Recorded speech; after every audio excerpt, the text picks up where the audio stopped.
me on. You lift me up like the sweetest cup I share with you. You lift me up, don't you ever stop, I'm here with you. Now it's all or nothing, 'cause you said you follow through. You follow me, and I follow. What you gonna do when things go wrong? What you gonna do when it all backs up? What you gonna do when the love runs down? What you gonna do when the flames go up? Who's gonna come and turn the tide? What's it gonna take to make a dream survive? Who's got the time to calm a storm inside? Who's gonna save you? Alive and kicking, stay until your love is. Alive and kicking, stay until your love is. Until your love is alive.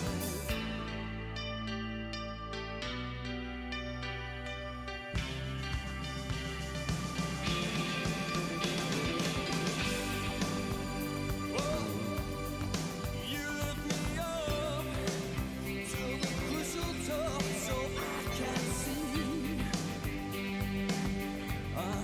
You lead me on till the feelings come and the lights that shine on. But if that don't mean nothing, like if someday it should fall through, you take me home where the magic's from, and I'll be with you. What you gonna do when things go wrong? What you gonna do when it all cracks up? What you gonna do when your love burns down? What you gonna do when the flames go up? Who's gonna come and turn the tides? What's it gonna take to make a dream survive? Who's got the time to calm the storm inside? Don't say goodbye, don't say goodbye. In the final seconds, who's gonna say that? Ooh, oh, I love and kicking. Oh, stay until your love is. I love and kicking. Ooh, oh, I love and kicking. Oh, stay until your love is. I love and kicking.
Damn, I hate to going psycho. The one more bad like Michael. Can't really trust nobody with all this jewelry on you. My roof look like a no-show. Got diamonds by the bolo. Come with the Tony home. Off the clowns and all the balls. Oh, I hate to going psycho. The one more bad like Michael. Can't really trust nobody with all this jewelry on you. My roof look like a no-show. Got diamonds by the bolo. Don't act like you my friend when I'm rolling through my hands. Oh, just stuck in the friend zone. I tell that 4, 5, 5.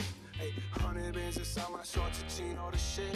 Ay, try to stuff it all in, but it don't even fit. Ay, know that I've been with the shits ever since a G. Ay, I made my first million, I'm like, shit, this is it. Ay, 34 walk through, man, we had every slit. Ay, had so many bottles, gave a good girl a sip. Out the window of the Benz, so we can sit in the rent. And I'm like, whoa, man, my lips so goddamn cold. Diamonds when my teeth are sold. I don't always let it roll. My money, they will never fall. She said, get our ass on the hold. And I can never tell you no.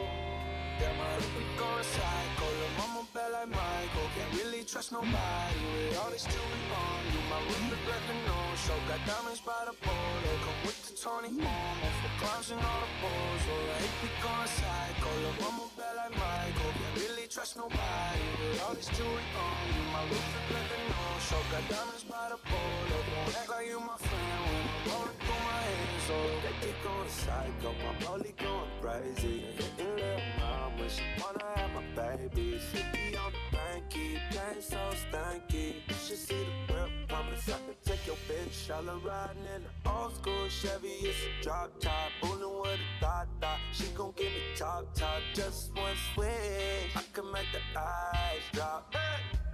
Take it to the smoke shop, we gon' get high. We gon' hit Rodeo, y'all up Valentino. We gon' hit Pico, take you where I'm from. Take it to the stone, this ain't happen overnight. No, the diamonds real bright.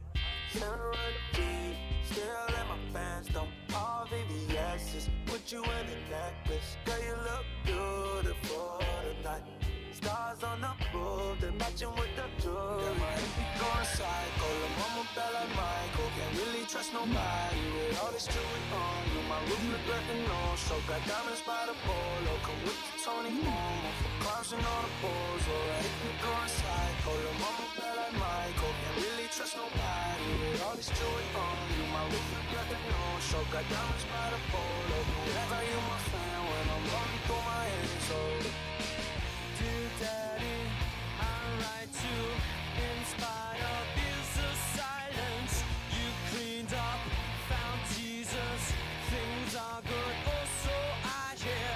This bottle of Stevens awakens ancient feelings. Like father, stepfather, the sun is drumming in the blood. Yeah, yeah, yeah.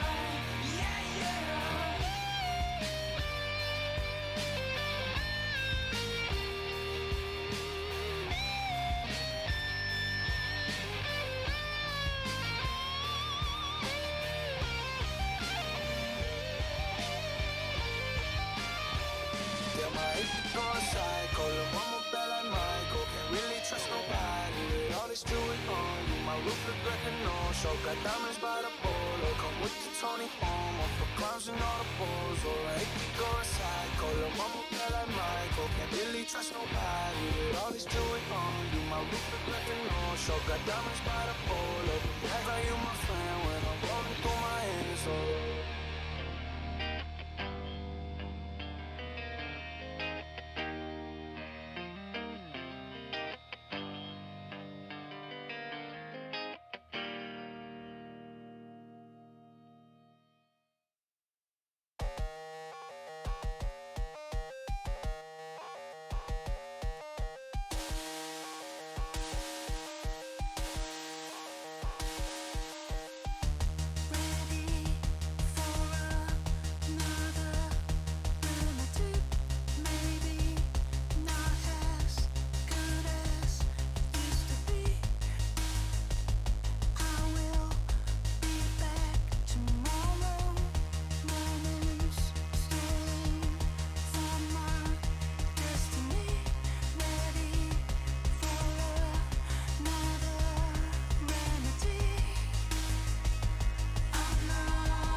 And we're live.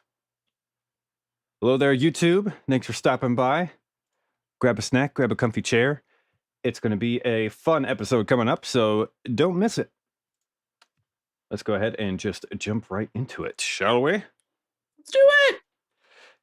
Hello, fellow Galactic listeners. I'm Aaron Julian, and this is WSTR Galactic Public Access, a Star Wars podcast. Welcome to episode 223. We hope you are well, and with everything crazy going on, we want to continue to be a platform that promotes positivity, life, and hope.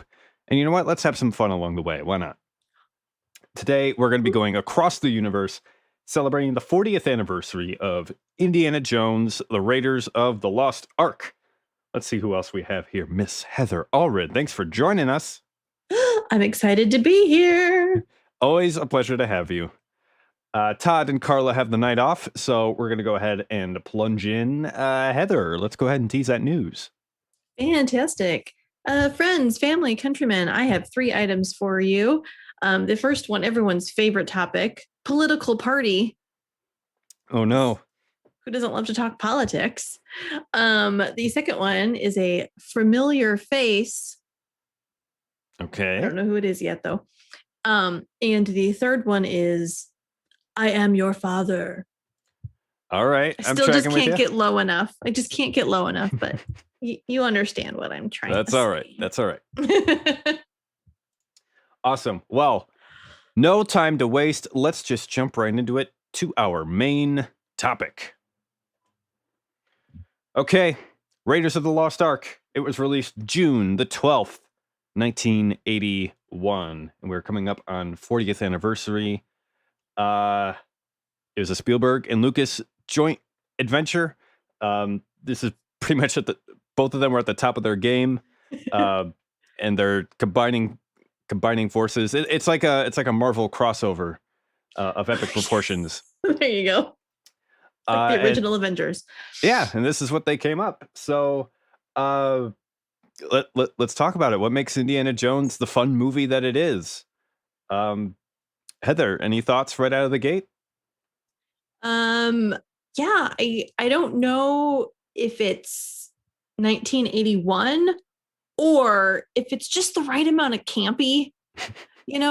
Like sometimes in modern day films, you just don't get the right kind of camp anymore. You got to go back in time. Right. Yeah. But there's just something fun where you're like, are you taking this seriously?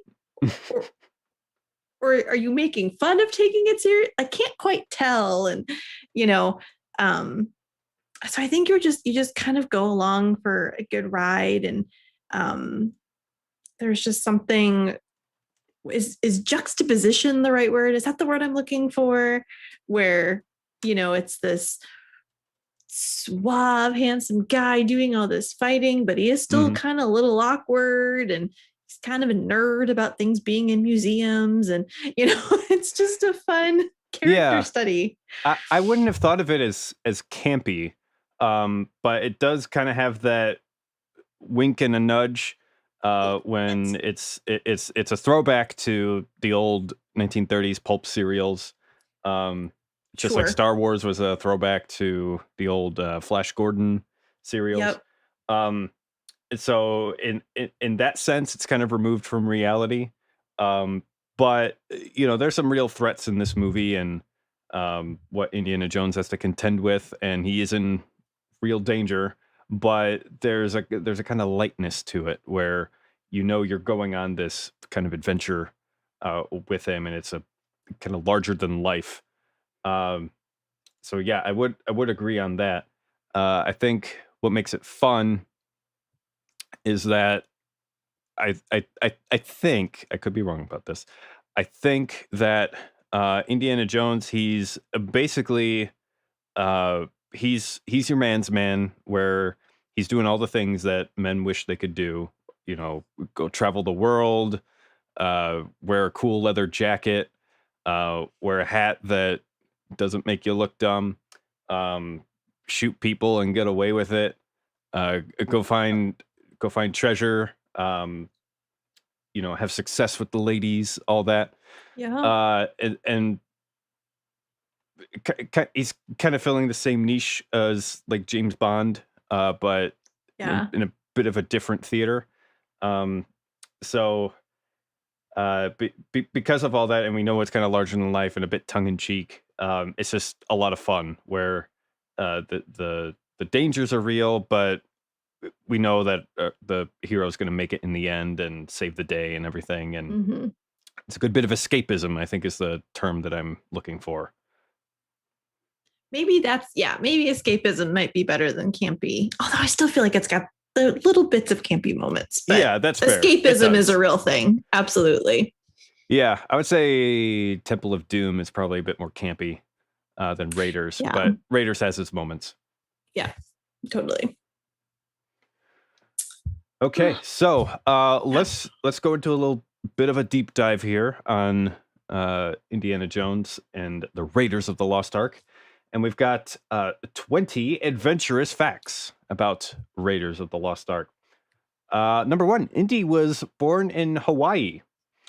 So producer George Lucas, he first told director Steven Spielberg about his idea for Raiders of the Lost Ark when they were both on vacation in Hawaii in May 1977. So George Lucas, he's spending his check from Fox right away. He's enjoying those return numbers in the newspaper, and Spielberg's on the lawn chair next to him, and they're talking this up. Spielberg had just finished Close Encounters of the Third Kind, and they have this huge success with Star Wars. And Spielberg told Lucas that he always wanted to do a James Bond film. Okay. Lucas said that, I got a better idea than that. Let's do this kind of swashbuckling throwback to the old Saturday matinee serials of the 30s. And that became Raiders of the Lost Ark. So yes, it was on a beach in Hawaii somewhere that Indiana Jones was born. I mean, I've heard stranger origin stories before. Right? That's okay. When I was first looking at the article and I was like, he was born in Hawaii. I'm like, is this why he then can wear a leather jacket in like desert country? Because he's just used to being hot the whole time. And then I said, you're silly, Heather. Yeah, I don't know. But there's yeah, worse ways. I didn't know that Indiana Jones was thought up as George Lucas is sweating over the Star Wars box office numbers and hoping that they come through. So I wonder if this was like a backup plan if Star Wars just bombed. Oh, maybe. Yeah. So, or I don't know. I wonder if somewhere in filming they saw Harrison Ford and was like, I wonder, like, could see him doing these other types of roles and maybe so. Yeah. Don't never waste a good actor. Okay, so our next fact that we have about Indiana Jones is that one dog inspired both Indiana Jones and Chewbacca. So while developing the script with Spielberg and screenwriter Larry Kasdan, Lucas named the main character Indiana Smith, which was lame and awful, and why Lucas needs to be saved from himself.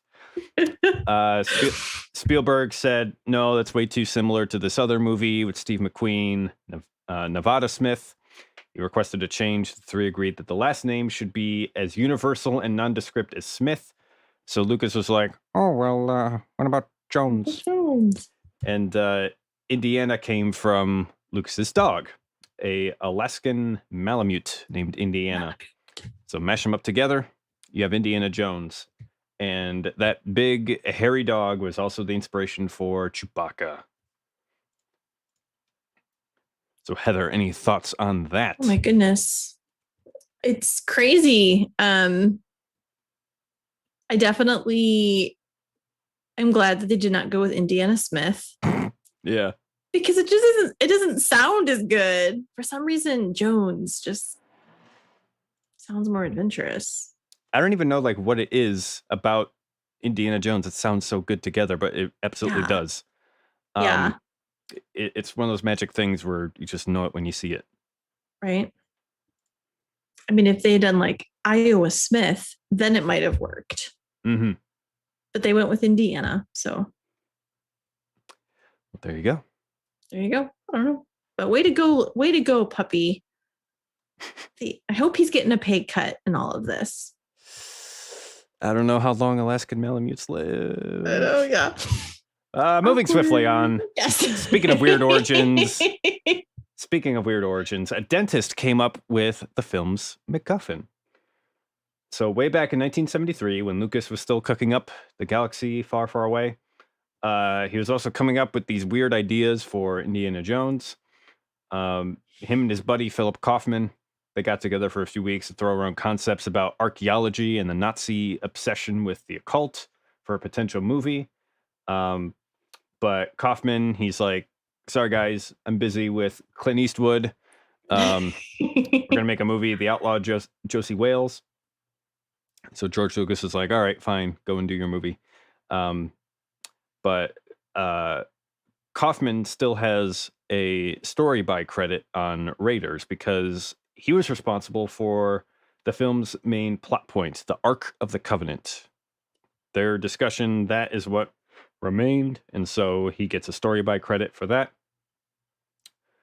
Lucas and Kaufman, they were looking for a mystical plot device to move the story along, kind of the anchor for the whole story. And Kaufman talked about the Ark of the Covenant because his childhood dentist had told him the story behind the biblical artifact and its powers, and it fascinated him ever since. That's not where I thought this was going. I thought, but how about that? The story that your dentist told you when you were a child And that your came teeth up. cleaned, yeah. I want to know what kind of dentist he has. Goodness. I mean, inspiration can truly come from anywhere. I think, and one thing I've learned, so one of my best friends, Tish Boyer, she'll never listen to this podcast. We will fix that later. But Tish, I'm calling you out. Send this to her. She works in museums. She's got a museum's, master's degree and everything. And there are things that she talks about from a historical, avenue that I would never care about, but because she's so passionate about it, you can't help but get like swept into the drama and excitement and be like, that's so cool. And so I'm curious if this dentist had enough of a fervor that Kaufman's like, wow, that's really interesting. Mm-hmm. And then he goes into his creative realm of, we've got to do something. Yeah, that's I wonder. That's a great point. Inspiration can be found as long as you're paying attention.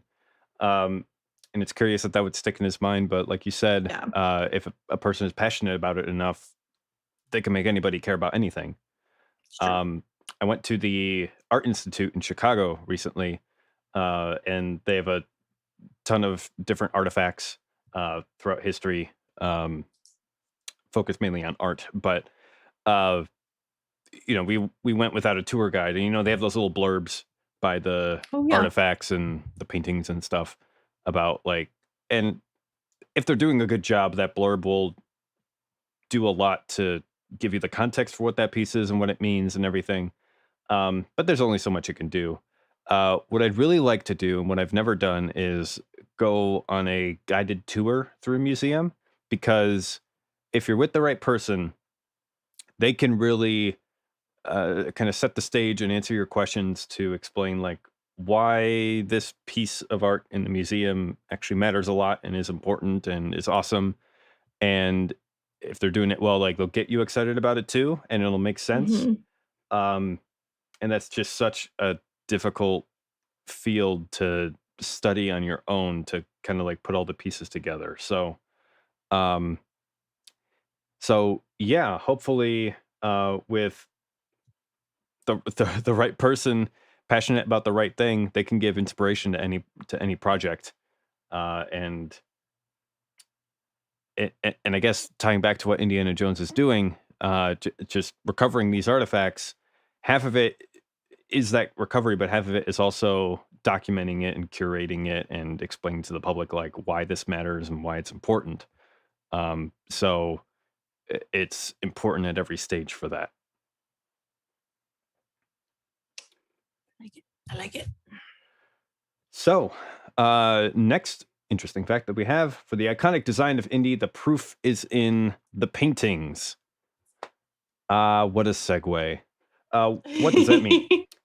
So, just like George Lucas did with Ralph McQuarrie and the famous concept art for Star Wars that paved the way for the entire saga franchise, George Lucas commissioned artwork to set the tone and visualize the concepts of Raiders of the Lost Ark in 1979, before any frame of the movie was actually shot.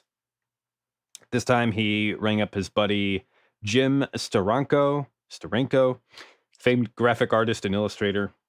He was chosen, and he created 4 paintings of this rogue archaeologist in thrilling situations that were inspired by a bunch of old 1930s pulp movies. Treasure of the Sierra Madre, Humphrey Bogart, Doc Savage pulp magazine covers, Zorro Rides Again. And specifically that movie showed there's a scene with Zorro jumping from a horse onto a moving truck. And so Steranko painted that up and basically gave us like the character that we saw on screen, the leather jacket, the hat, the bullwhip, all of that was there. So it's hard to take offense with George Lucas on that. It's like once he gets like a visual idea of what he wants, it's like he sticks with it, and that all the same. Yeah. I mean, the images are really cool, and you can definitely see it. And he's a bit muscular in these paintings here, and with his, you know, shirt a little open on the top. But but you too many buttons loose. But you get this really cool, you know, artifact scavenger guy who's gonna take care of business. Yeah, there's one where he's facing off against a rattlesnake in a temple, in the ruins of a temple. There's one where he's just punching out a mechanic in front of this Nazi airplane. And one where he's doing that famous leap from the horse to the truck. Yep. Yeah, he kind of looks like the Marlboro Man, and he does. Man, they're amazing. I'm speechless. They're just inspiring and awesome and masculine in every way. So 4 paintings. That's all it took to get Indiana Jones together. I love it. Number 5 here, Tom Selleck was supposed to play Indy. So prior to when they started filming in May of 1980, Lucas and Spielberg set up shop in the old Lucasfilm corporate headquarters to begin casting actors and actresses in consideration for the lead roles. They included Jane Seymour, Deborah Winger, Mark Harmon, Mary Steenburgen, Michael Biehn from Aliens, Sam Shepard, Valerie Bertinelli, Bruce Box-Leitner, Sean Young from Blade Runner, hello, Don Johnson, Dee Wallace, Barbara Hershey, and even David Hasselhoff. They were all considered for the lead roles. Eventually, they settled on Tom Selleck, but CBS got wind of what they were up to, and they were not happy. They legally barred Selleck, who was the lead of Magnum P.I. at the time, from appearing in the film. Aren't Hollywood politics fun, kids? And so Spielberg was like, all right, well, what about Harrison Ford? You've worked with him. He's kind of the same type. Lucas didn't want to, though, because he was already Han Solo. And he was like, well, you can't be 2 leading men, I guess. But Spielberg won the argument, and Ford was casted just 2 weeks before they started filming. And so, another similar thing happened with Danny DeVito. He was the first choice to play Indy's sidekick Sala, but he couldn't because of his contractual obligation to the ABC show Taxi, where he was starring. So, kind of wild to think what could have been, right, Heather? Yeah, I'm having a hard time with this. I don't know.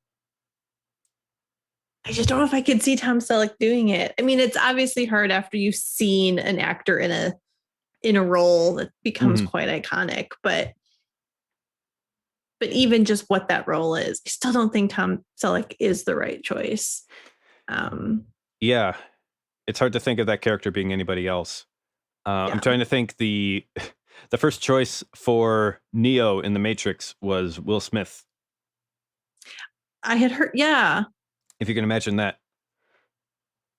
That I would have can been imagine a that way different easier movie. Yeah, yeah, than Tom Selleck, but yeah, but totally different. Yeah. absolutely. Um, yeah, so our next fact that we have here is Marion Ravenwood's name was inspired by loved ones and locales. So for Marion, Spielberg Oh, and Lucas settled on the young actress Karen Allen, who had previously appeared on National Lampoon's Animal House. The name of the character she was to play came from an assortment of inspirations from Larry Kasdan's life. So there you go. You can find inspiration if okay. you're paying attention and looking. Marion was Kasdan's wife's grandmother's name, while Ravenwood came from Ravenwood Court, which is a small street off North Beverly Glen Boulevard in LA that Kasdan drove on to get to the studio every day. So there you go. If you drive for There you your go. commute, you're probably passing by the same road names day in and day out, and Ravenwood Court stood out for Larry Kasdan.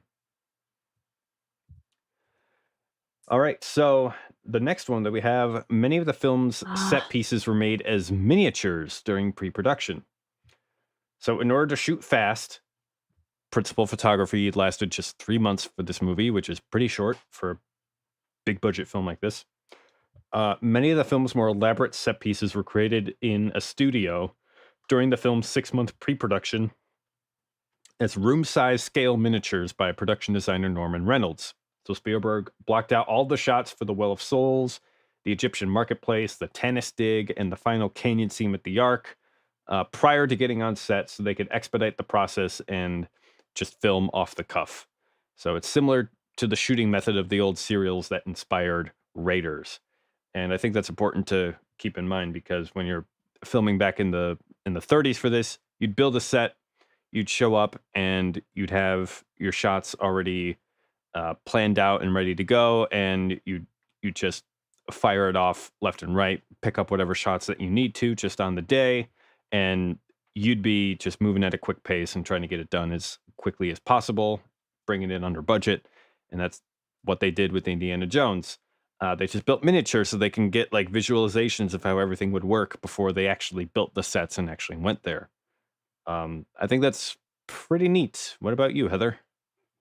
Yeah, it's actually really kind of awe-inspiring to just be like, there is a group of people who have the creative mind and ability to say, yep, no, it's sort of like the images for Indy, as a character, to be like, yeah, I'll just put this, make this come to life, so that way when you actually get somewhere, you can create it. And we've talked about like miniatures and stuff on some of the Star Wars films with regards to actual production and everything. And it's just amazing what can be done in filmmaking. Mm-hmm. It's really cool. And you just have to think, are these miniatures still somewhere? Do they tear it down? Is it like building a giant Lego thing and then you like tear it down and then your heart breaks into a million pieces? Or no, because you're just going to build something new next time you do a film. But Yeah, I don't know. It I don't really know how. depends on the film and I guess the director, producers. Really, True because story. I've wondered too, like where do props go when they're done with them for movies or Mm-hmm. all the pre-visualization stuff. Like for Pirates of the Caribbean, they have like that chest full of the cursed gold. Oh, yeah. They didn't hang on to a single one of them. Like everybody pilfered out of there. Um, just as a keepsake for the movie. So, and sets get torn down constantly, but the weirdest stuff just sticks around. Like I learned the other day, there was this Zucker Brothers movie, people who made Airplane and Naked Gun. They did a movie called Top Secret, which I saw and somehow I slept on, but it's hilarious. It's probably their best movie. And wouldn't you know it, who shows up but Grand Moff Tarkin? He is in that movie, Peter Cushing, and he plays his character. It's this visual gag where he's like, he works in this like bookshop, and so the first time you see him, he's got a magnifying glass up to his face, and his eye's huge because it's through the magnifying glass. But he takes away the magnifying glass, and his eye's still huge. And so to make that effect, they had to make this like cast of his face, and Sure. they didn't get rid of it. It was just lying around. And so when they were trying to make like a digital Grand Moff Tarkin for Rogue One, they Oh, yeah. actually they found that cast and scanned it in 3D and used that as like the basis for the model that they built. So like, who in the world was keeping that for 30 years? Right. So Hey, I know a guy. yeah. And he's got this, he's got the cast mold. Like, So maybe someone somewhere has this kind of miniature model for the Well of Souls just in their garage or whatever. Or maybe it's in a Really? landfill somewhere. I don't know. But it really makes you think. And actually, George Lucas was a pioneer in this kind of pre-visualization method, especially for the prequels, where he was able to use CGI to kind of make animatics.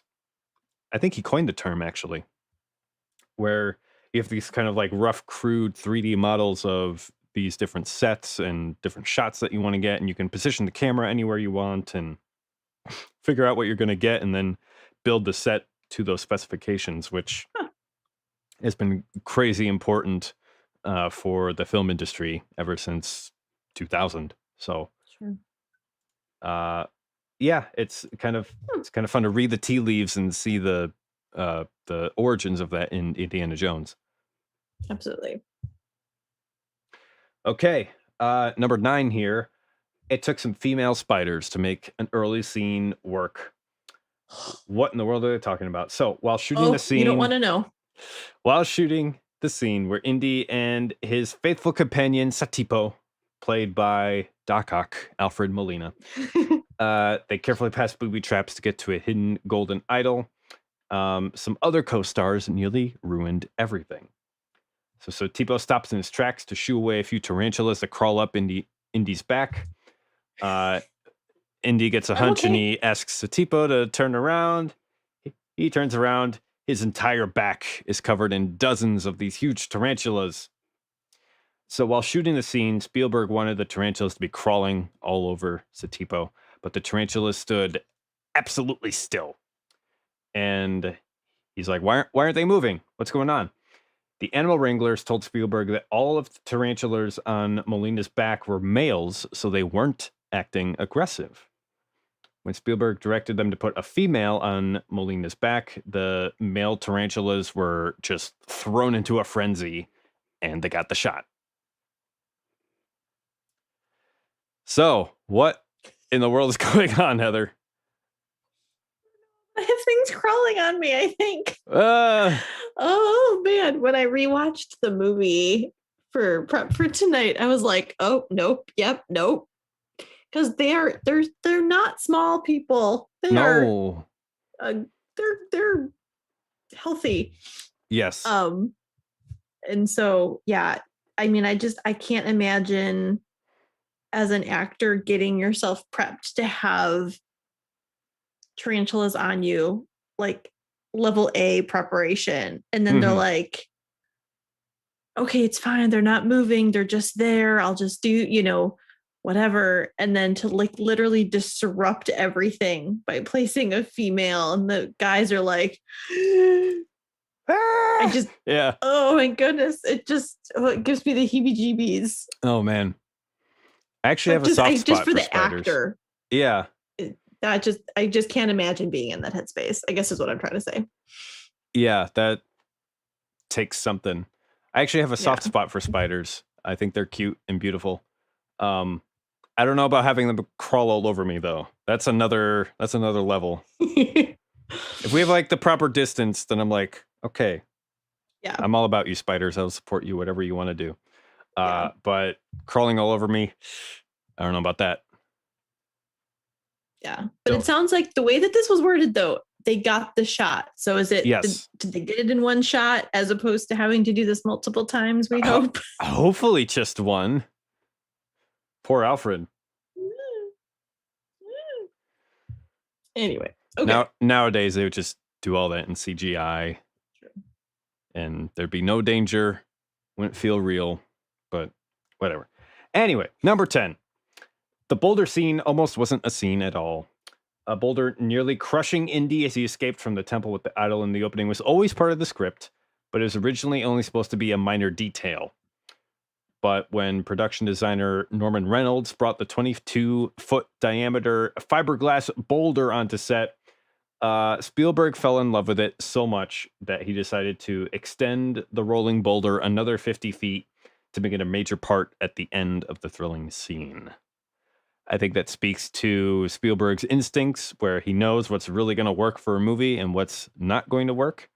And it'd be hard to imagine that boulder just being a kind of a short throwaway thing. I mean, you watch the movie and the number of shots that in that scene where they cut to it and show it from different angles, and just the large size of it and the sound effects and everything.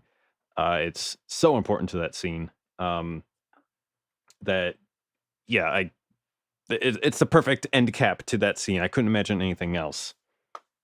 Agreed. And it's really interesting for those who have ever visited Disney World and have gone to Hollywood Studios. They have the entire Indiana Jones stunt spectacular. Yes, I remember that. And they recreate this actual scene. I mean, obviously, depending on where you sit in the amphitheater, you can kind of. But if you get a good angle, I mean, it looks really real. And yeah, I mean, it's really cool. So I'm glad. First time I saw it as a kid, I thought the guy got crushed. And then, like, the crew members in the back just casually roll it up the ramp. It's like, oh, best part. Okay.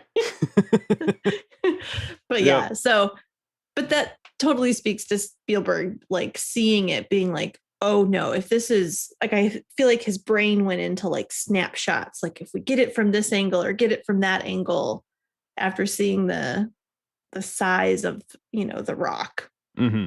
That's cool. Just how fast the thinking happens. Absolutely.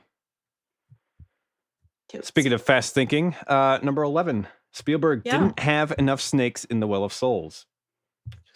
So Indy's famously afraid of snakes, but Spielberg, not at all. When he was shooting the scene in the Well of Souls to uncover the Ark, only to find it completely covered in snakes. The production originally had about 2,000 snakes on set, which is an indescribable number. And so they had a lot of snakes, but that didn't satisfy Spielberg because 2,000 snakes didn't cover the whole set. He wanted it completely covered in snakes. So they would need at least 7,000 more snakes to make it believably scary. So he had the producers raid all the pet shops in London because they were shooting the film in Elstree. They went all throughout Europe and London to get all the slithering reptiles. They picked up the same scene again a few days later, but with 10,000 snakes. And Spielberg laughing all the way. I just want to know, how did they get the right snakes back to the right pet shops? That seems like a insane task. I don't know. Maybe Is it's there like a return policy. I don't know. Maybe it's like when your goldfish dies and your parent just like swaps it out with another one that looks just like it. There you go. Totally. Totally. We don't care what snake it is, just get us our snake back. Although if they got them and paid for them, I wonder if they just, I don't want to say donated the snakes, but like gave them back to like a wildlife thing, or I don't understand. Yeah, I guess I'm reading it like they borrowed the snakes with the intent to return. Right. Maybe not. Right. I don't know. I just feel like that's 9,999 snakks too many for me. Yeah. Once again, I'm fond of both spiders and snakes. All those snakes, though, That's when it starts to get weird for me. Individually, they're fine. Yeah. Maybe not so many. Yeah. All right, number 12. Indy didn't Yes. shoot first, according to the script. Oh man. So it's famous now. Everybody knows this. The scene where Indy's supposed to have the kind of sword versus whip duel with the dude. They improvised it because Harrison Ford was deathly ill with the flu, and he just didn't want to do it. So he just pulled out his gun and shot him, which is awesome.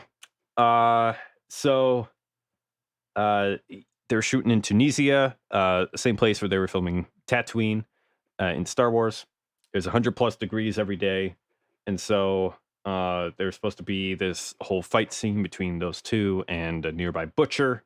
And so eventually they just got rid of it. He's going to shoot him. He apparently tested 2 versions of the film. There's one where they shot it with the whole scene, the whole fight, and the other one where he just pulls out the gun and shoots him. And obviously the one that stayed was the better pick for the audiences. So yeah, that again, kind of like the rolling boulder earlier, that they were just willing to pick it up and turn on a dime and make the best decisions for the movie, no matter what it was.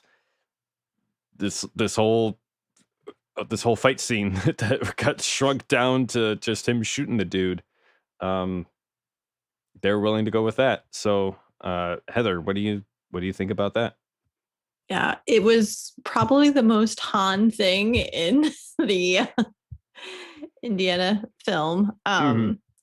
Yeah, it was just, I think it's that moment that it kind of makes you laugh. It turns it into something fun and enjoyable. Like, listen, kid, I don't have time for this. I got other things to do.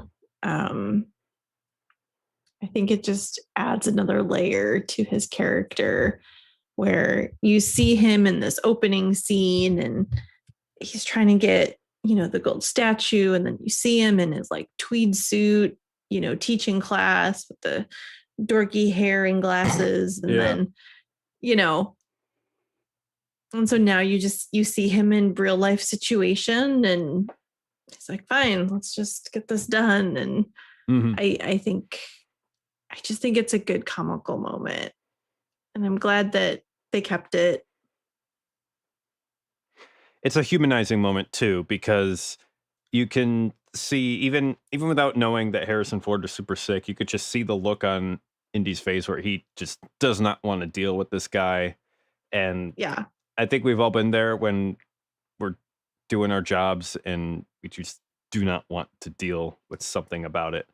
So it's just the number of times I wish I could just pull out a gun and shoot my problems away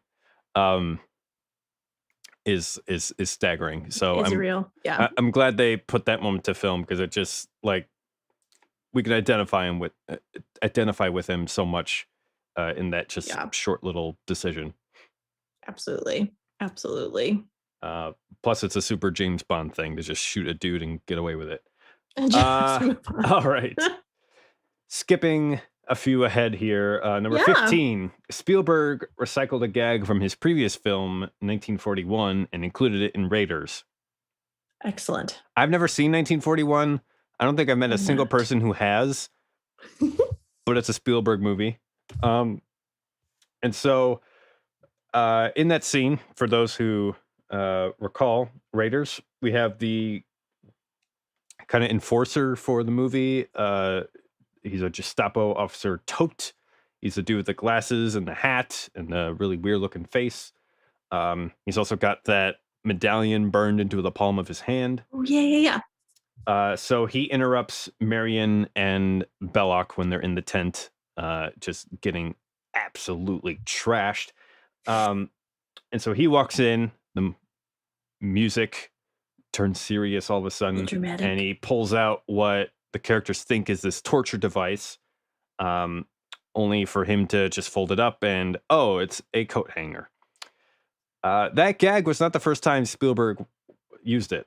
He used it in 1941, and in that film, a Nazi officer played by actor Christopher Lee plans to interrogate an American country bumpkin played by Slim Pickens, who, accidentally ends up on a Japanese submarine, and he produces the would-be torture device only to reveal the hanger. Test audiences didn't find it funny, so it was cut. Although you could see it on the DVD release of 1941. So even though test audiences didn't like it, Spielberg was like, well, I still think it's funny. I'm going to give it another shot in this Raiders movie. So he tried it in Raiders with a different tone to the film, and it worked. So, and also gags weren't the only thing recycled in this movie. The Nazi submarine in the film was actually rented from the production of Das Boot because it allowed them to cut costs.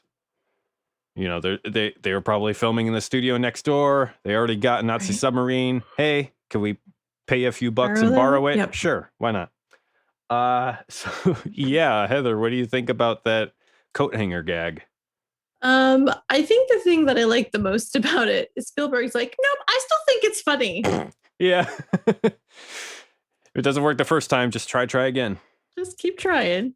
You're going to find someone else who thinks it's funny too. And that's when you're winning life. So to me, that's the best part. I don't know in the first couple times I've seen the film that I ever knew that it was a coat hanger. Cause when you're young, you're like, oh, okay. So I think that's funny. But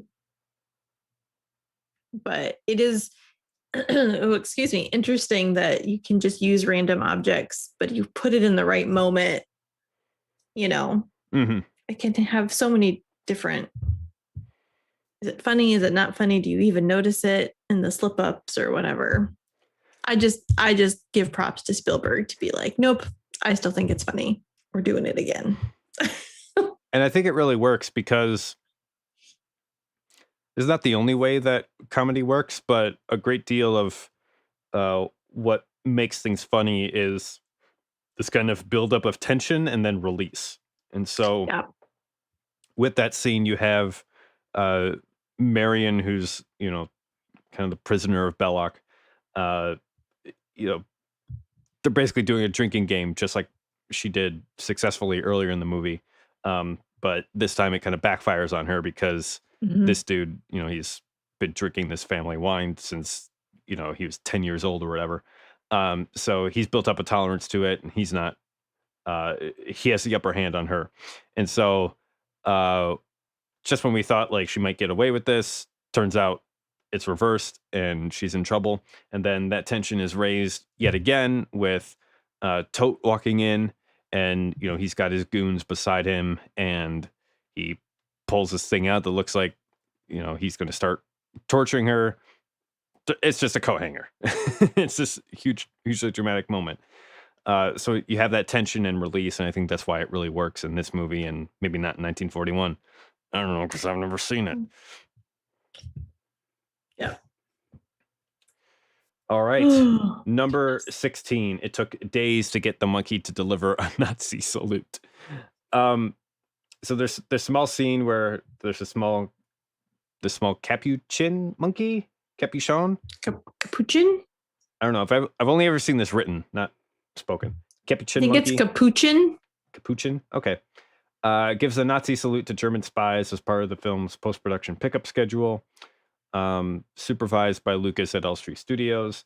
Despite the animal trainers training the monkey to perform the move prior to the shoot, they couldn't get the monkey to do it during an actual take. So first the animal trainers were tapping the monkey on the head to get a reaction, but days dragged on and the monkey just wouldn't do it. So finally they just resorted to dangling grapes off a fishing line just off camera to provoke the monkey so it would just reach for it.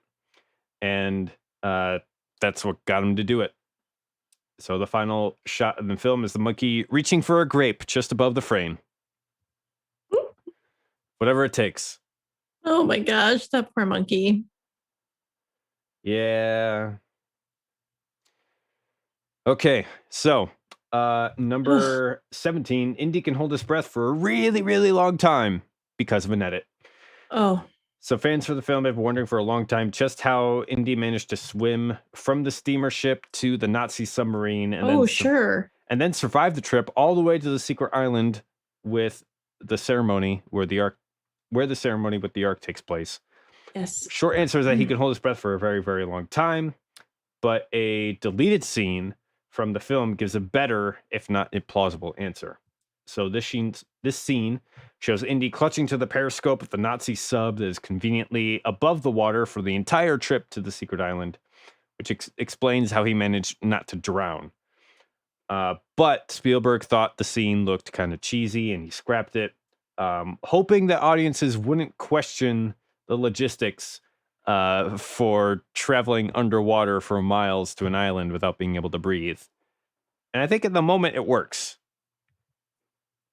And I think that's where Spielberg's instincts really shine, because he knows, like, what are we not going to question in the moment as an audience watching a movie? Yeah. That's an interesting point, because I do think when you're watching something initially, you do kind of just get sucked into the world and you're watching the story and you've got this one exciting incident to the next. It's probably not until you start to do the rewatches that you're like, was he underwater the whole time? Mm. But again, that's only when you're like a crazy fan or someone who's really into filmmaking, when you're like examining all the details. Yeah, because he just gets to the sub, everybody cheers, then we get the little red dash on the map until we get to the secret island, and lo and behold, he shows up. We're happy. It's only when you think about it later that you're like, wait a minute. So the fact that it works as well as it does, I think, is a major testament to the power of filmmaking. Absolutely. Yep. All right. Number 19, a little dentistry went into Tote's melting face. So one of the most famous shots in movie history is when Tote is one of the three at the Ark who is exposed to whatever's inside, and his face just melts like an ice cream cone in the middle of August. So they got a facial cast of the actor for that, and it was made of alginate. It's the same thing that dentists use to make impressions of your teeth. So special makeup effects supervisor Chris Wallace was responsible for making the melting look effectively hideous. So first he used a negative facial mold on top of a stone skull to survive the heat, which would make the mold melt. Okay. So Wallace covered the skull with thin layers of gelatin that melted at low temperatures, and he added colored yarn to mimic muscles and sinews. And he had 2 propane space heaters, which were placed on either side of the head, which over the course of 10 minutes just completely melted the face. Huh. So Wallace, he sat just below camera with a hair dryer to do on-the-spot melting wherever they needed a little touch-up here and there. And the final shot was sped up. So Belloc's exploding head was made of mostly the same materials, but they added some meat and liver placed inside to make it really gross and disgusting. And it was so gross that they had to basically add this like pillar of fire in the front to kind of cover up and tone down the gore a bit. I think otherwise it would have been like a R-rated movie or something. So yeah, kind of crazy. They use gelatin and alginate dental materials for the head. Heather, do you remember watching that scene for the first time? So here's the problem with the melting face situation. It's similar to in Temple of Doom with the heart pulling out of the chest situation. Mm-hmm. I'm not sure I've actually seen it. And for those of you who are listening to the podcast and don't watch us on the YouTube channel, this is the reason why you need to catch us on the YouTubes. You're missing. I watch much of the movie like this, where I'm basically behind some fingers. Yeah. Because I have some sensitivities about things. But now that this has sort of been further explained, I'm like, I wonder if I could watch it now with like the intellect of knowing gelatin, and there's a guy with a hair dryer just right under, Yeah. underneath the camera angle. Yeah. My favorite little detail of that scene is, of course, he's tote, so he's wearing his hat, and as the face melts, it like grows smaller, and so the hat doesn't quite fit as well, and so it tilts and like falls down as like the skin melts away. It's so gross and great. morbid, but I love it. Oh yeah. It's my same issue with The Walking Dead. There's only so much like Oh yeah, manipulation of a body I can handle. So I still remember Bicycle Girl. right? It's a Enough thing. said. All right. Last fact here before we Last wrap one. up. All right. So just as he did on Star Wars, sound designer Ben Burtt created an original library for the soundscape of the film. So Ben Burtt recorded nearly all original sounds for the film. His gunshot is an unprocessed live recording of a 30-30 Winchester rifle firing, even though the actual gun he uses is a .455 Smith & Wesson. Gun nerd stuff, I know. And the embellished punching sounds come from Burt hitting a pile of leather jackets and baseball gloves repeatedly with a baseball bat, which sounds like great therapy now that I think about it. Yeah. The sounds for the snakes in the Well of Souls come from the layered noises of Burt running his fingers through a cheese casserole made by his wife, and of wet sponges being dragged across the grip tape on a skateboard. I don't know how you think of these things, but that's why Ben Burtt is Ben Burtt. The strange emanations from the Ark ghosts are sea lion and dolphin cries filtered through a vocoder to give them musical quality and just played on a synthesizer. And the sound of the lid being lifted off the Ark is actually Burt lifting off the top cover of his toilet. Like in the back tank? Yeah. Genius. Makes total sense once you think about it, but then you're like, how did you think about that? Again, inspiration strikes when you least expect it. There we go. When you're paying attention.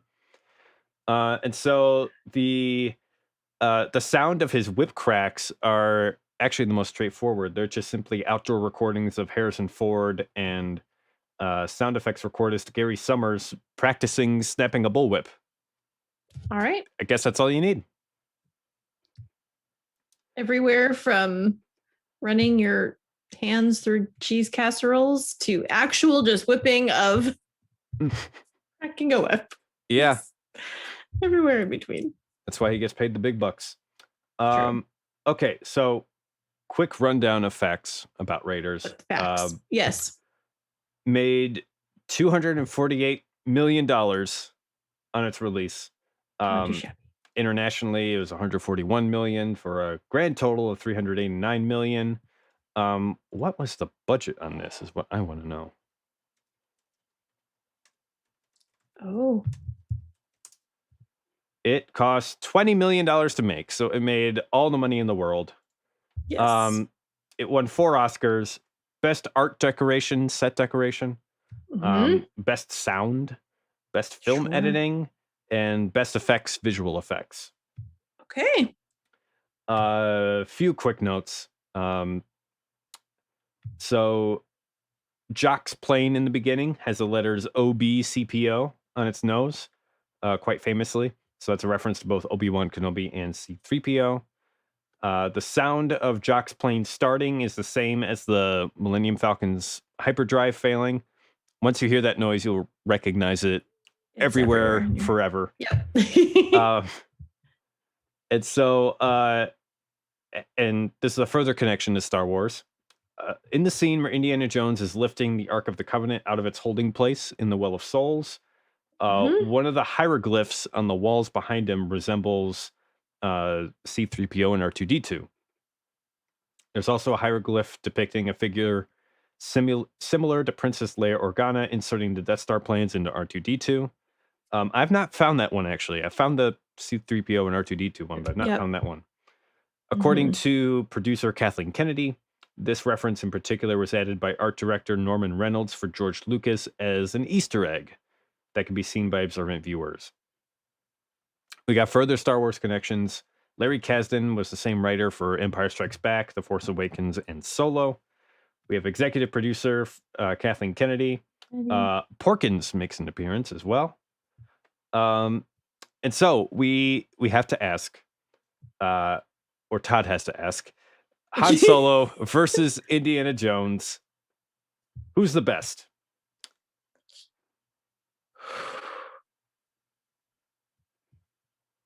I really don't know how to call this one because they're both great in their own way. Yeah. They're both kind of this swashbuckling archetype. Both kind of lovable rogues who they're breaking rules all the time, but we love them for it. Yep. Both ladies' men. I think where they would differ is that Indiana Jones, he always works alone.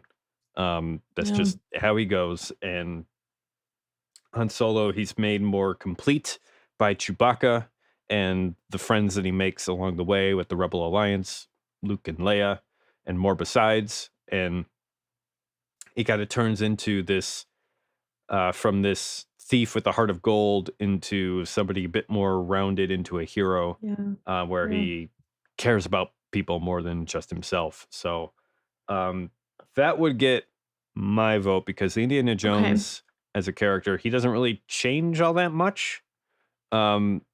He's more of a symbol than he is a character, I think, where I think,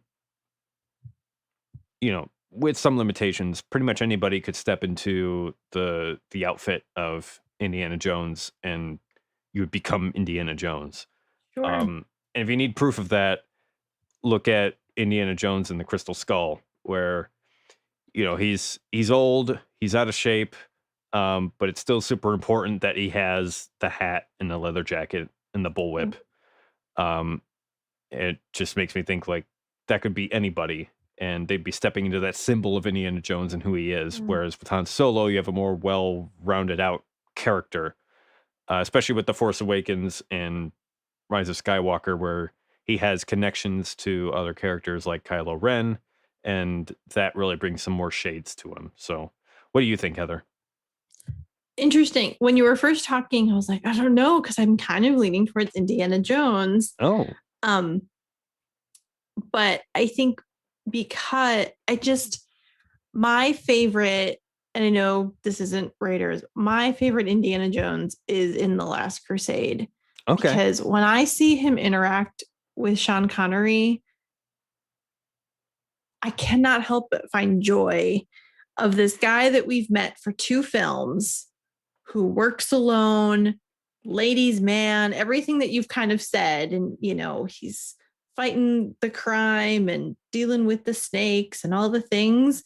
And then he gets in front of his dad and he like instantly feels like he's 10 years old again. Yeah. And there's just something so endearing about that where it all just goes away. Like all the cool just disappears. That's a great point, honestly. And it's made all the more rich because it's Sean Connery, of course, who's the first Bond. And so you have this character who's inspired by James Bond, meeting James Bond himself, and the kind of clash that they have right there is awesome. That's a fantastic point. So I feel like that's really hard, but as you're talking through like character versus symbol, icon, and what the role means, I do think I lean more on the Han side of things. It's just very hard to.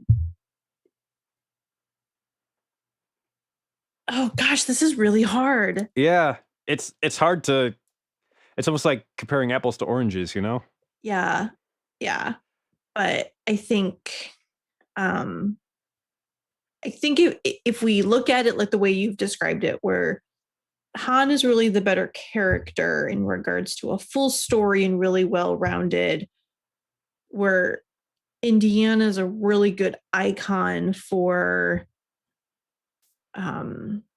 history or preservation or, adventure and daring, taking risks. Ooh, totally.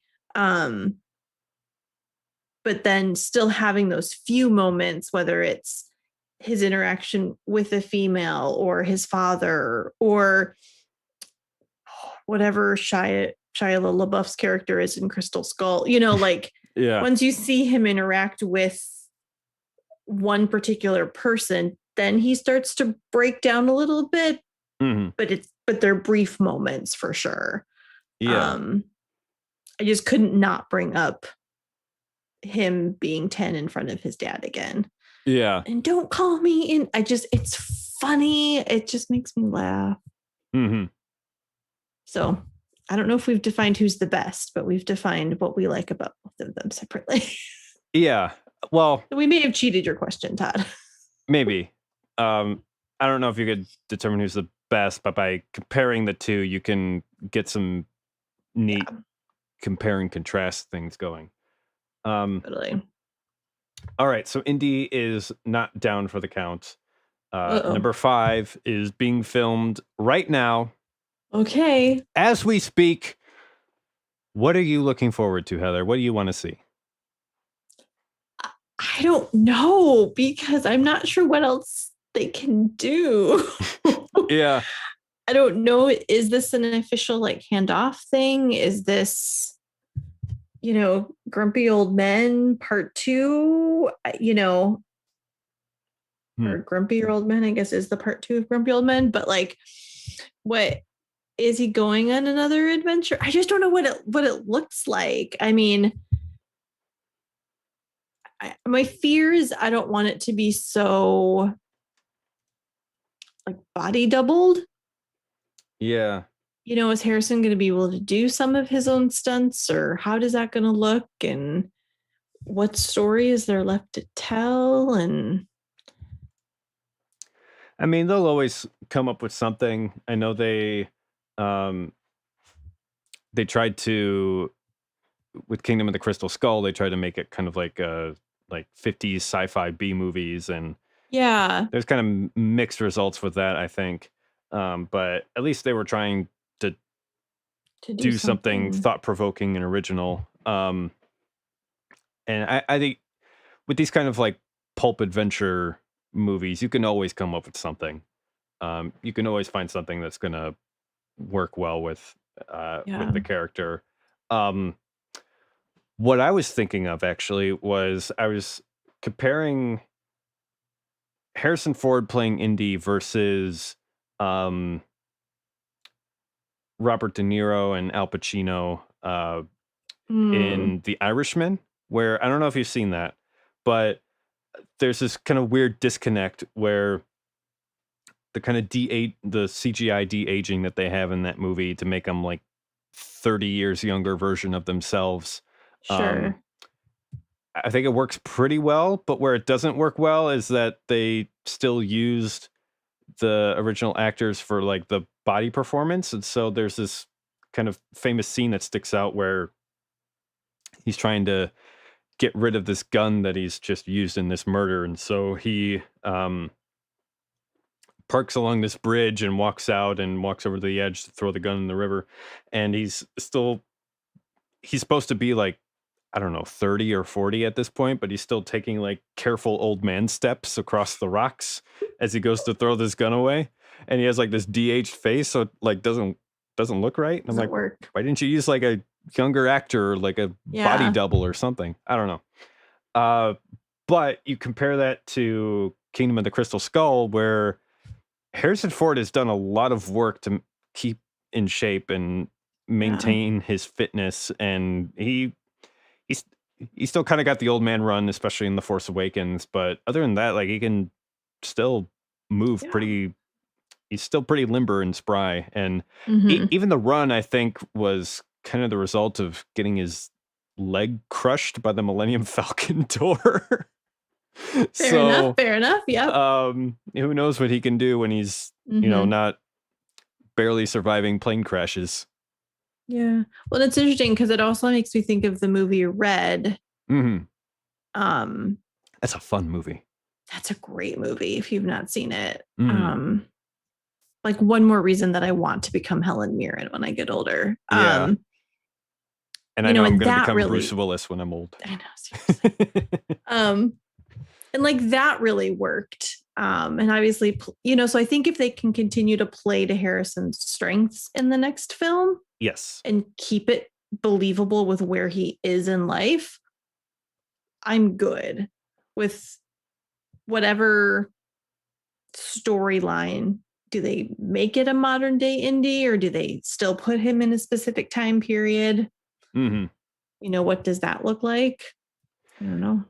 Yeah, they opened up a lot of possibilities with his family and stuff with Marion Ravenwood Yep. and Mutt Williams, and I think they were trying to pass the baton on, and it didn't quite work. I'd be curious to know what they're doing with this movie. Whether it's just going to be another chapter in Indy's story, or if they're going to try to pass the baton on. I don't know. We'll have to see. But like you said, if they play to his strengths, keep the character simple, just put him in some interesting situations where we can see him shine. I think that's the best approach. Don't try to ruin things like you did with Kingdom of the Crystal Skull. Yeah. Yep. Which, by the way, I can't believe that movie came out in 2008. Yep. Time flies. All right. Closing thoughts. There's one other Star Wars crossover that I forgot to mention. There's this comic called Into the Great Unknown, which came out in 2004. It's a 10-page, it's non-canon comic story. But this is when Han Solo and Chewbacca, they pilot their starship, the Millennium Falcon, blindly into hyperspace and end up crashing into planet Earth in the Pacific Northwest. And so Han Solo is attacked and killed by a group of Native Americans, and 126 years later, his skeleton is discovered by the archaeologist Indiana Jones, who is in the area searching for the fabled Sasquatch, which is in fact Chewbacca. Very silly, very tongue-in-cheek, but interesting way to get the two characters together, and I think it's worth mentioning. Probably never ever going to become canon, but that's okay. It's just a bit of a weird side story that I think is pretty entertaining. And so Todd also wrote in some thoughts on Raiders. He says the Indiana Jones theme is iconic. Definitely a fun summer movie film, which is perfect for the season coming up now. He's very likable, and just like Solo, he makes things up on the fly. This adventure film has influenced video games like Tomb Raider and Uncharted, and other adventure film series like National Treasure. And like Star Wars, it has its longevity and continues to be entertaining until today. Heather, any closing thoughts on Raiders of the Lost Ark? Yeah, kind of similar, Aaron. I saw something online. I can't put a credit to it, so my apologies, but there's a fun fan theory that Indiana Jones is what Han was dreaming about while he was stuck in carbonite. I think that's pretty great. But I've not heard that one, but I like it. It makes sense. Why not? Why not? So again, it's fun. I think it's really a great film series that appeals to young, old, men, women, all of the above. There is really something for everybody. It's just worth seeing. Mm-hmm. Some really great quotable lines, and yeah, it's just one of those classic films that it's like, what do you mean you've not seen that yet? You know, something everyone should watch at least once in their lifetime. Absolutely. Like you said, there's something for everyone. And I think that's where Spielberg has a lot of success with that. I would think a bit more than George Lucas, but he does as well. Making movies where there is something for everyone. And yeah, it's just hard to kind of imagine that a movie like this just happened and it's been so influential. in so many different ways in our pop culture and the way we make movies. And it's certainly worth your time if you've not seen it.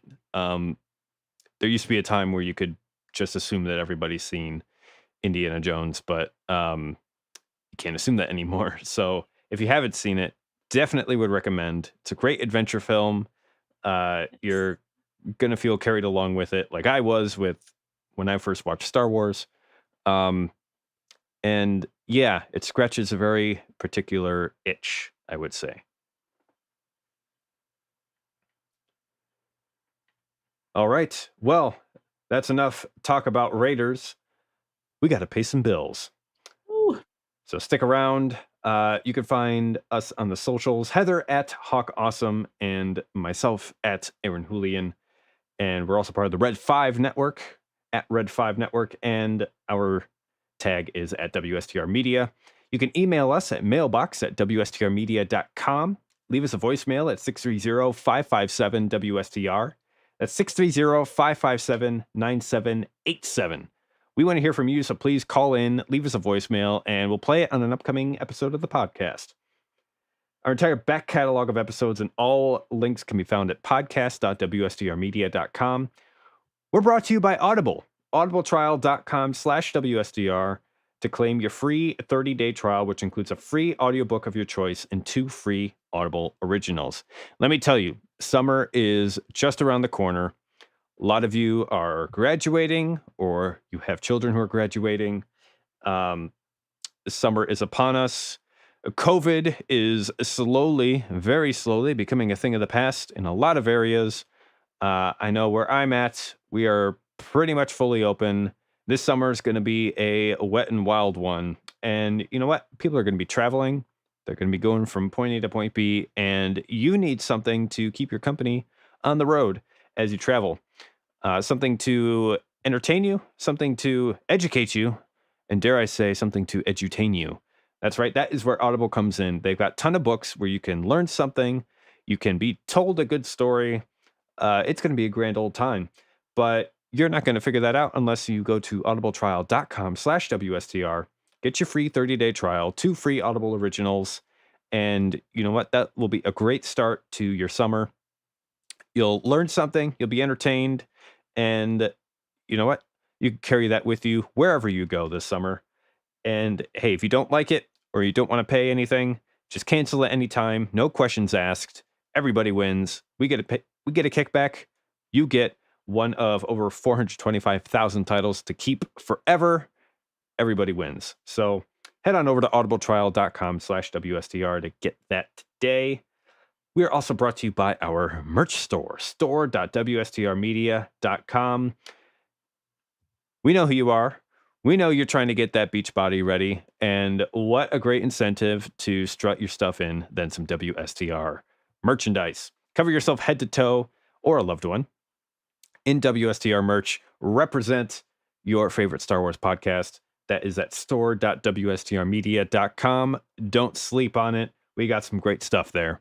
We're also brought to you by our Patreon, patreon.com/WSTRmedia. That is exclusive content you can't get anywhere else, including Carla's Costume Corner, Heather's Holocron, and me and JD over at the Starside Chat, playing through some Knights of the Old Republic. So go check that out.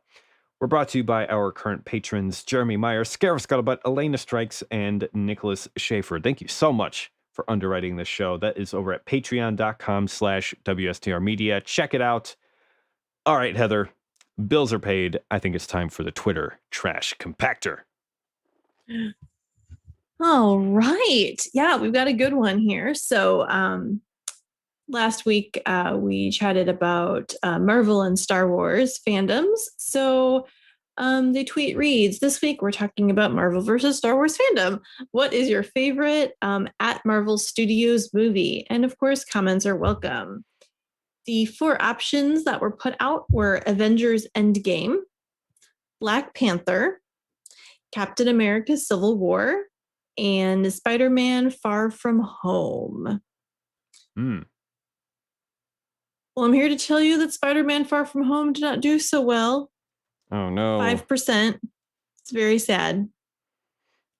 And then Black Panther came in at 11%, leaving us with Avengers Endgame and Captain America Civil War. Okay. All right. So, Aaron, would you have voted for one of our lesser options or our top two, or would you have written in? I wish Infinity War was on there because I'd probably vote for that over Endgame. Okay.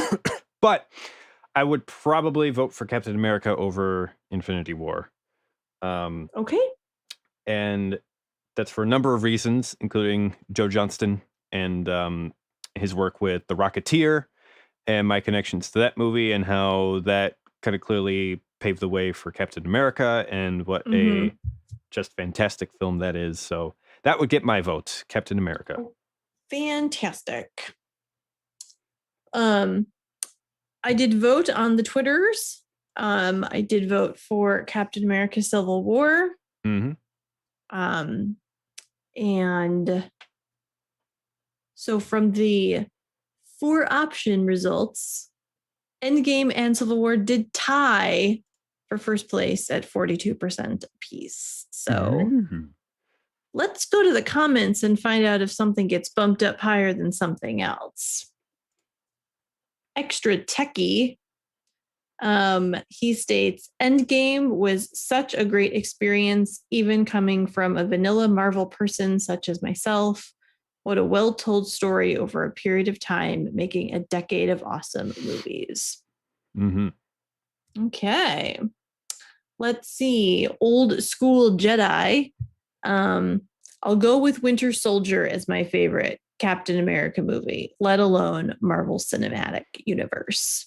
That's an excellent choice. And it's a great film. That'd probably be my number 2 because, and I think I've said this on the podcast before, I'm a huge Metal Gear Solid fan. And for a lot of reasons we don't have time to get into right now, Winter Soldier is probably the closest we'll ever get to a Metal Gear Solid movie. Okay.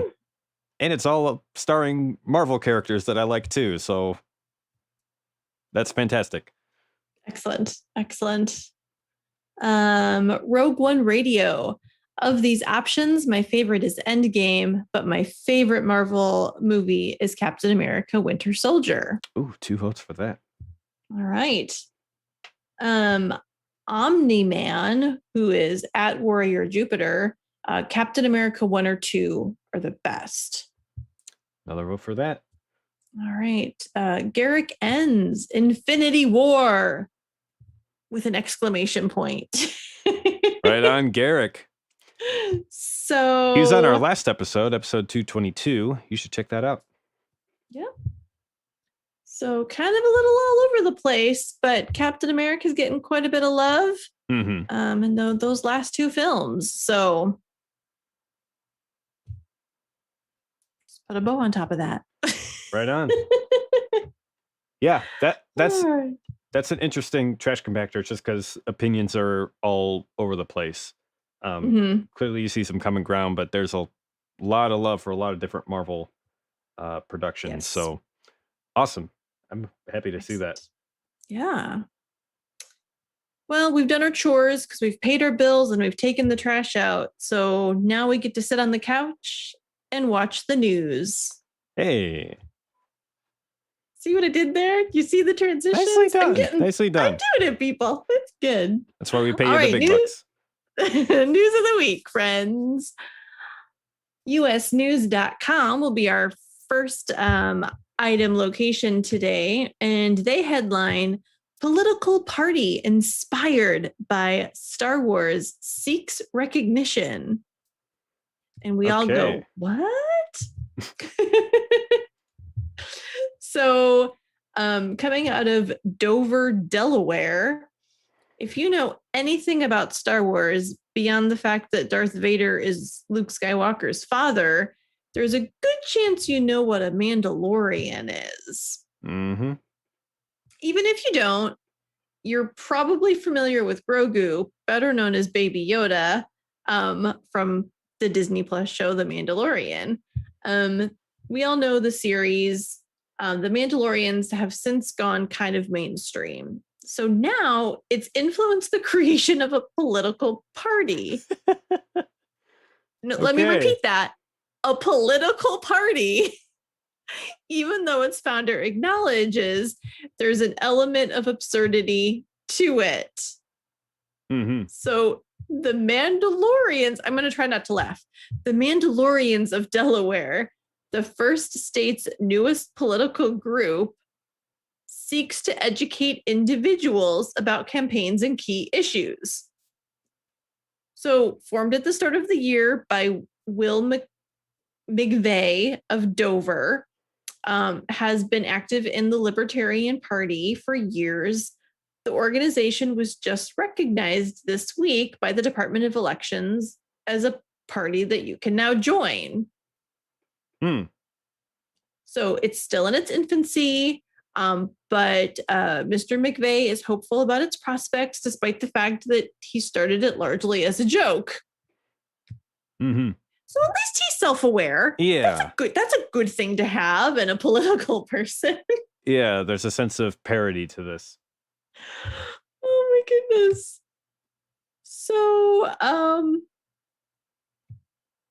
he says that many people already have a negative association with libertarians, stemming in part from the party's inflexibility. But that's where he believes the Mandalorians can come in. The name, instantly recognizable to many, is, quote, kind of a way to grab their attention and make them think that's interesting. What is this, Link? What are they trying to do? So, Aaron. Yes. You're familiar with the Mandalorian.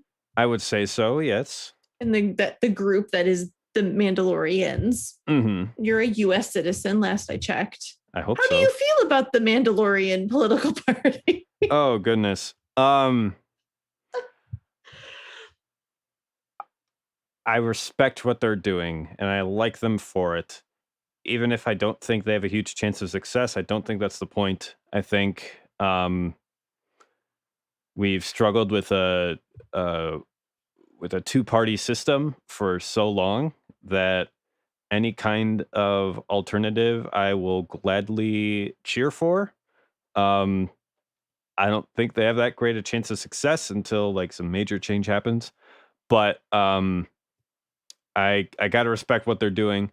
From what I could see in this article, it seems like they're kind of like libertarian light, where they're not like the weirdo right-wing fringe libertarians, but they're adopting some progressive left policies such as criminal justice reform and stuff like that.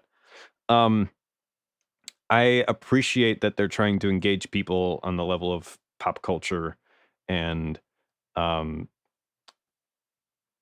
not sure how much success they're going to have in the long run, but until we get to like a parliamentary kind of system where we can have like 20 different political parties, and even if they don't get like a major victory, they could still like win some seats and stuff like that. This kind of thing is not going to be tenable, I don't think, but we're not going to get there unless people actually, get some skin in the game and actually start to change things. So more power to them. I don't even know if I'd agree with everything they believe in or whatever, but I gotta don't hate the player, hate the game. And I wish them the best of luck, I would say. Yeah, absolutely. I think, again, I respect that he's self-aware. He himself, basically is like, yep, this is stupid, but we're doing it. So I think that alone kind of covers the whole piece of it. And I agree with you. Yeah. We've had a two-party system for a very long time. So let's start to have some conversations. Yeah. If it takes a Mandalorian to do that, then so be it. That's right. All right. Well, go ahead. What else we got, Heather? Oh, yeah. So don't do that. What just on my computer. Anyway, Everything everything's okay fine. over there? I'm Okay. doing just fine. Apparently, my computer's like, here's a spam announcement thing. And I'm like, I don't care about the announcements because what I care about is from WeGotThisCovered.com, because Amelia Clark reacts to her Solo, a Star Wars story character, returning. Mm. All right. So, for those of you who are familiar, Solo, a Star Wars story, has long been considered a narrative dead end. After its high-profile failure at the box office, future plans for Eldon's Han Solo were quietly kind of just shelved, with the supporting cast's stories ignored. But the big sequel hook of Darth Maul's Crimson Dawn crime syndicate not going anywhere. So all of this made it kind of a shock for Amelia Clark, who played Kira, to unexpectedly reappear in a new comic, Star Wars War of the Bounty Hunters, numero uno. So the one time, girlfriend of, Han, her fate mystery Solos ended. We see all of this. So we can wonder no more, because the issue reveals that Kira is still involved in the Crimson Dawn, the period that takes place between The Empire Strikes Back and Return of the Jedi. So the comic ends with the Crimson Dawn stealing the frozen Han from Boba Fett and planning to deliver him to Jabba, with Kira being revealed as the leader. So Amelia Clark is surprised by this return as well, but she states it means so much. It means the absolute world. I know her backstory. I love her history. Maybe the movie didn't get to go there, but that was such an honor and privilege to be part of that universe as an actor. So then to see the character actually be taken on to the origin of all of it, bringing it on home by the family in that way, cemented it. I was not expecting to feel as moved as I was by that. So we've talked Solo in the past.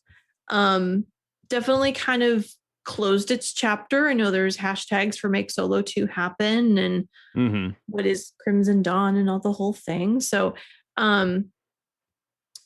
Aaron, do you have any initial reactions, any knowledge of this comic book, or?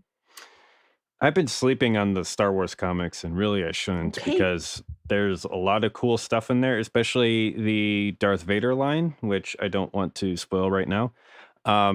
But yeah, I from what I have heard, there's this whole in War of the Bounty Hunters, it's this whole kind of snafu with the whole thing is Boba Fett trying to get Han Solo from Cloud City over to deliver to Jabba, and a bunch of different bounty hunters fighting over it, and some of them die, some of them, take Han Solo temporarily, and Kira is one of them. So it's very interesting to what I have heard from it. So I really need to get a deep dive into those comics. But yeah, it was a little disappointing that the whole thing with Kira and the Crimson Dawn and Darth Maul didn't really go anywhere, even though they were very clearly setting it up for that. So to get some closure with it through the comics, I think that's just going to be a good thing, no matter what. Absolutely. I think it is interesting, as someone who isn't in the comics kind of at all, but for an actress to be like, no, I put, myself into this with what all of the education I've gone through. So it's like, yeah, maybe put it in film for some of us who don't read comics, because I'd like to see what happens.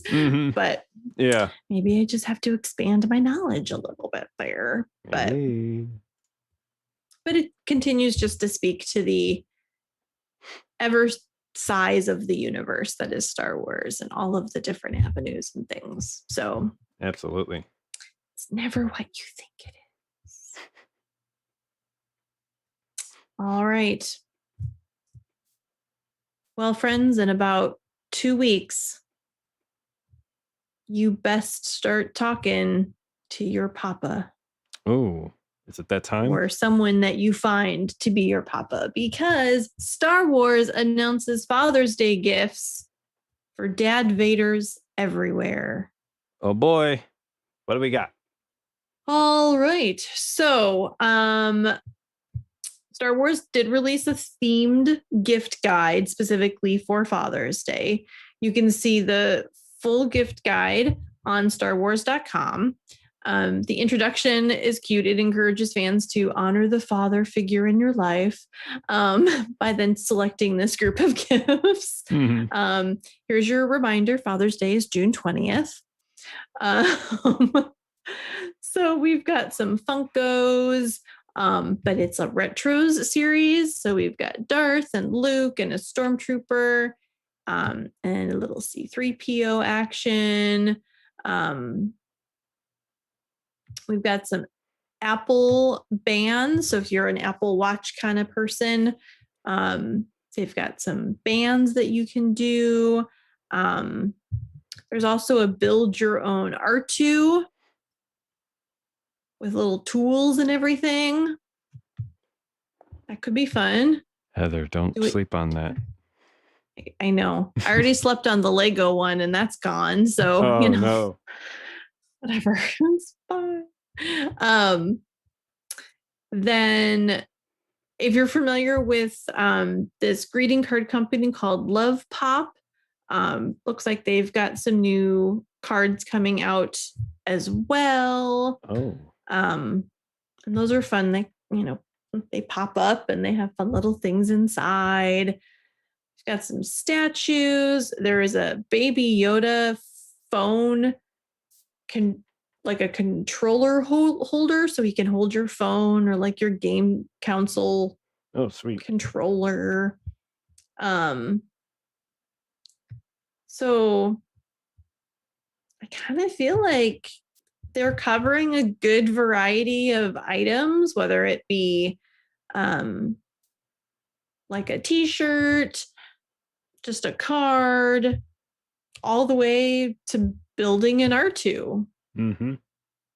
So, and that's just kind of a handful. The actual list on starwars.com kind of has quite a bit of other specifics in there. Yeah. There's apparently a pinball game for your virtual reality. So, but if you own an animal and you're a pet dad, then you treat yourself to something. Yeah, why not? Let the capitalism flow. That's right. Or if you're just a fan and you really want something, then by all means, just buy it for yourself. Mm-hmm. Why not?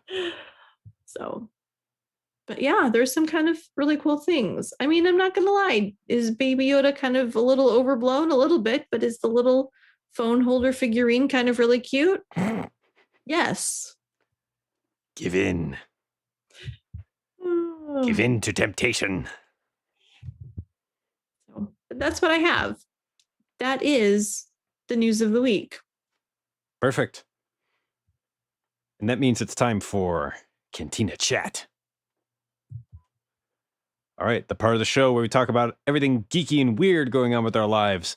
Heather, what is up with you? Ooh, well, Heather's been doing a lot of adulting recently, but one of her fun nerdy things is Heather's been doing a lot of cross-stitching recently. Because I like to craft, and I bought this pattern. And again, YouTube family, oh my God. It's Queen Amidala in all of her outfits. Whoa. I guess it actually goes this way. I think it goes like this. I don't remember. I'm doing it backwards, but still, it's basically every outfit she wore in The Phantom Menace which is my favorite Amidala wardrobes because Wow. they're the most elaborate. So I'm pretty excited about that. I didn't know there were so many. There's like a dozen This there. is what I'm saying. There's so many. Yeah. So like you start here and then you work your way through. Wow. So I'm pretty excited. So that'll be a fun nerdy thing that I get to do. Awesome. And then I did watch the Friends anniversary reunion thingamajigger. Oh yeah, how was that? If you're a fan of the Friends TV show, it was fun. It was there was a lot of really cute moments just kind of between the cast talking to each other, independent of like what the show was. Mhm. And I mean, I don't want to like spoil things, but it's been out for forever, so it's kind of on you guys if you've not seen it. But Yeah. there's one of the most famous episodes is when everybody finds out that two of the main characters like start a relationship with one another. Mhm. And there's this one scene with Lisa Kudrow as Phoebe that is just hysterical. And so part of the reunion includes them kind of reading scripts from those particular episodes. And so they reenact that one. And it is just comical to see her re-get to that place. It's really funny. So, Wow. So I've actually been rewatching Friends, just prompting from watching the reunion to be like, you know what? It's been a good number of years since I've watched the show. So I'm doing a rewatch of that kind of on the down low while I do stuff around the house. So that's been good. And then I'm just getting psyched because the Loki series starts this week. So That's right. and remember it's on Wednesdays now and not on Fridays releases because we just want it now. So get ready for some Loki updates from me. But Awesome. yeah, that's roughly about it. All right. Aaron? Well, I lost my train of thought. Uh-oh. No, I just started up my Star Wars D&D game again. We were on hiatus for a bit for end of semester stuff, but just had a session. It was fantastic. Long story short, the players, they all got together at this fancy restaurant for dinner with their handler to kind of celebrate a job well done and to get some new work. And this old blind man and this younger man kind of go up to them and tried to start this conversation, but one of them detected that one of the players was a Sith, and so they just start out in combat. The younger guy almost dies. The older man, agrees to be taken prisoner to keep the other guy alive. And so now my players unexpectedly have two prisoners, and they didn't know where to take them. So there's another player who wasn't even there that day, who has family on Coruscant, the same planet that they're at. And so they decide to just ring them up and bring these bloody prisoners over to his parents' house. So that's where we're going to start next session. Should be a lot of fun. But I'm glad to be running that again. And I've been watching The Bad Batch, and every time I see an episode, I just think we do not deserve this show. It is so good. It is so high quality. I love all of the characters, and I have ideas. I have theories about where it's going at this moment. Interesting. Which I can't talk about right now. But Dave, stop it. You're so good. He's toying with my emotions already, and we're not even halfway through. So yeah, I can't wait to see where it goes. I think that's it for nerd stuff from me as far as what I've been up to. I think I talked about this last week. We decorated my apartment, so it's all totally 80s now and plastered in posters everywhere. So that's been fun. But we're going to be completing that soon. What I forgot earlier is I brought home from my parents' house my old Nintendo 64 and PlayStation 2 and all the old games and stuff. So Yep. our arcade is well fleshed out at this point. And it's just a lot of fun to have a lot of memories there. So Totally. yeah, that's my story and I'm sticking to it. Love it. Todd wrote in, he finished Zahn's Thrawn Ascendancy, Greater Good. Wow. That is a complex sentence. Finished Zahn's Thrawn Ascendancy, Greater Good. That's like a warm-up line when you're about to voice act. It really is. Stick a pencil in your mouth and say that 5 times. Really awesome. Slow start, but really strong finish. Mark Thompson did amazing, fun story. Thanks for writing in, Todd. Yeah. And then can I speak for Carla? Yeah, go Carla for not it. Here is if you don't follow Carla on the socials, Carla Marie Giac, she did a really fun photo shoot. So I'm totally stealing your thunder, Carla, but we love you. So definitely check that out, and I'm sure she'll talk about that as more photos start to become available with her new Endor Leia. So yeah, can't wait.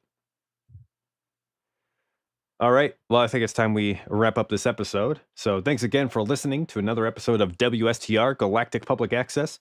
You can check us out on social media, WSTR Media, all one word, all lowercase. We want to hear from you, so please comment, tweet, rate us on Apple Podcast. If you do, and if you give us a 5-star rating, look out because we're going to be throwing some swag right into your face. You can retweet or email us a screenshot of the rating, and we'll read it on the next podcast. Drop us an email at mailbox@wstrmedia.com. Leave us a voicemail at 630-557-WSTR. That's 630-557-9787. Leave us a voicemail. We'll play it on an upcoming episode of the podcast. You can catch our entire back catalog of episodes at podcast.wstrmedia.com. And we've got our merch store, store.wstrmedia.com. We're on Patreon, patreon.com/WSTRmedia, and we are part of the Red 5 Network. It's a great family of Star Wars podcasts. We like to hang out from time to time. Go check us out, www.red5network.com for all the updates and shenanigans. And speaking of which, we're having a little get-together in the Chicagoland area coming up. That is going to be ScarifCon 2021. I believe that is July 10th at Alley Cat Comics. Could be wrong about that, but July 10th at Alley Cat Comics. We'll be there, so don't miss it. And if you happen to be in the area, step on by for some socially distanced fun. And thanks for hanging out in the YouTube chat. We live stream every Monday night at 9 o'clock Central Standard Time-ish. That's going to be livestream.wstrmedia.com. And we are still on the road for 3,500 Twitter followers. So help us out there, and we will greatly appreciate it. We still got more prizes to give away. All right. Next week, episode 224. I'll give you a little sneak peek. Remember that full functional double spinning lightsaber that we talked about a few weeks ago? Well, we are talking to Carla's friend Patrick, who actually made the damn thing. So he'll be talking cosplay fabrication. Tune in next week for that. Don't miss it. It's going to be a great episode. All right, Heather, only one way to end this. Let's do it. Now this is podcasting. Da, da, da, da.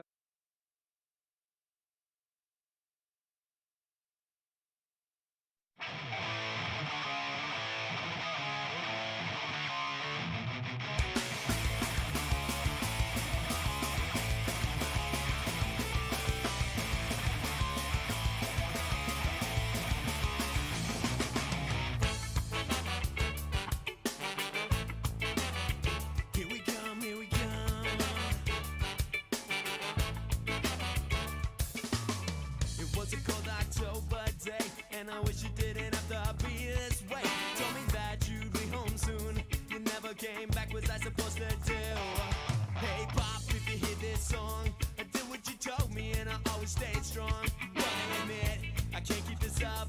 I try not to be down on my luck. The times change. I still hope you remember me, but I'm not afraid of the glow anymore. If you come back dead, I'll sleep on the floor. You are the best friend I ever had. Forget the past, just be my dad.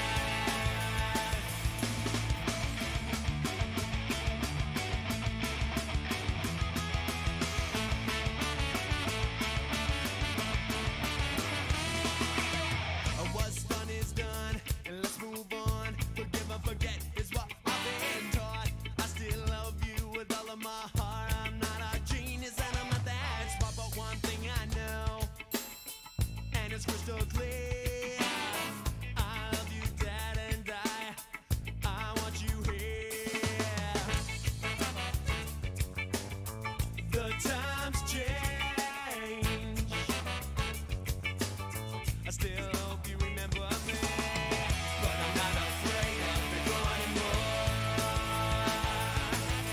If you come back dead, I'll sleep on the floor.